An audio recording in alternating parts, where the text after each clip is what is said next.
The name John Wayne Gacy may be recognizable to many. For some, it may produce a sheer sense of terror and chills. For others, it may sound familiar because of John Wayne, the actor he was named after. Either way, it is a name that will be remembered in history.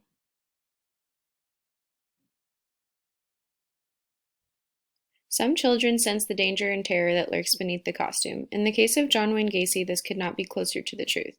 He lived in infamy after Chicago and the nation watched in horror as the crawl space under his home revealed itself as a ghastly tomb. This discovery ended the facade Gacy had created for so long. The key to understanding Gacy begins within his childhood. He was born in the winter of 1942 to John and Marion Gacy, their second child. He received his name because of his mother's admiration for John Wayne on the big screen. From the outside, Gacy seemed to have a simple and well-rounded upbringing. He grew up in a Chicago home with an older sister, a mother, and a father. Behind closed doors, things were much different. His parents frequently fought and his father was very abusive. Gacy Sr. was uncompromising and demanded obedience. He expected his son to be like the other boys. Gacy's father was known to come home from work, drink brandy until he went into a drunken rage where he would spank the children with a razor strap. It was apparent from a young age that Gacy was a bit different from the other boys. He was interested in gardening and cooking rather than fishing and other activities of boys his age. Gacy Sr. could not accept his son for who he was. He continually humiliated and taunted his son in front of his family and other children and remarked that John was doing sissy things. Later on, he fit in, but he realized he was different from the group. Gacy even wanted to reveal a tiny clue of his confusion with his sexuality to a friend at the time. He told his friend Barry, "I wonder if I ever dress up as a woman, how I would look." After that, Gacy never opened up about the subject again and buried it deeper inside of him. His heart condition plagued him later in life and kept him from working.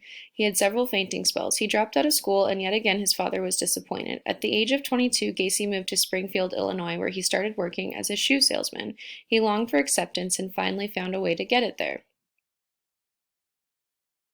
Gacy began volunteering, specifically for the Jaycees, the United States Junior Chamber, a civic organization which he became drastically involved in. He began hobnobbing with politicians, rejoicing in the recognition and acceptance.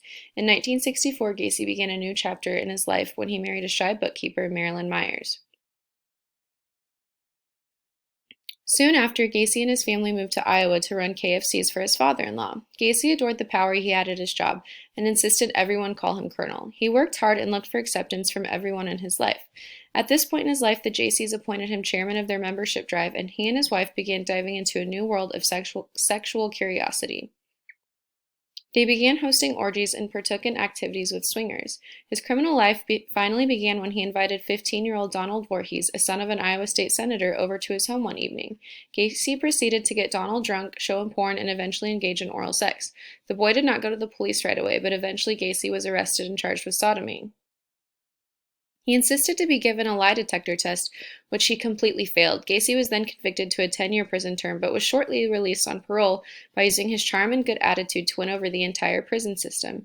Gacy continued to engage in sexual acts with teenage boys after getting out of prison and was accused of them. He somehow always managed to lie his way out of it and continued to live as a criminal outside of prison. His list of sexual assaults eventually led to the torture and murder of multiple boys.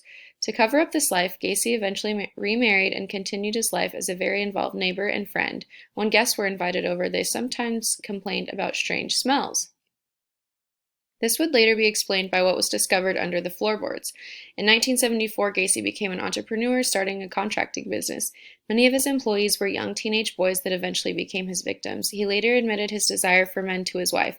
They eventually separated due to that and various other problems. At this point in his life, Gacy also began volunteering as his notorious alter ego, Pogo the Clown. The rapist and murderer wore this costume to children's hospitals, parties, and other functions of entertainment.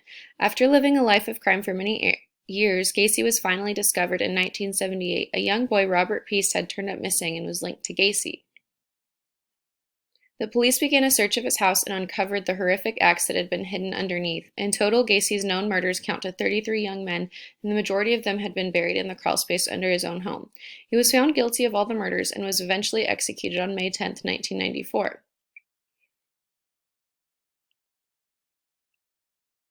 The criminological theory that begins to explain Gacy's actions is Robert Agnew's general strain theory. Agnew's views strain as due to negative relationships in which individuals feel that they are being mistreated.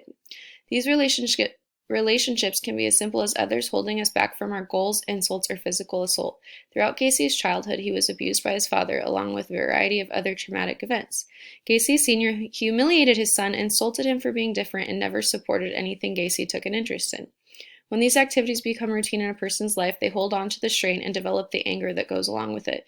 The physical abuse may have stopped when Gacy reached adulthood, but his relationship with his father continued to be the same. His greatest wish was to please his father, but he never got the acceptance he had craved his whole life. For some, it increases the likelihood that crime becomes a means of resolving these emotions. This anger and frustration builds up inside of him, which caused him to turn a path in his life. There is not yet an explanation to determine how or when this occurred, but his destiny changed, and Gacy began a path toward the criminal lifestyle. The killing and violence was a direct effect of his relationship with his father and childhood troubles.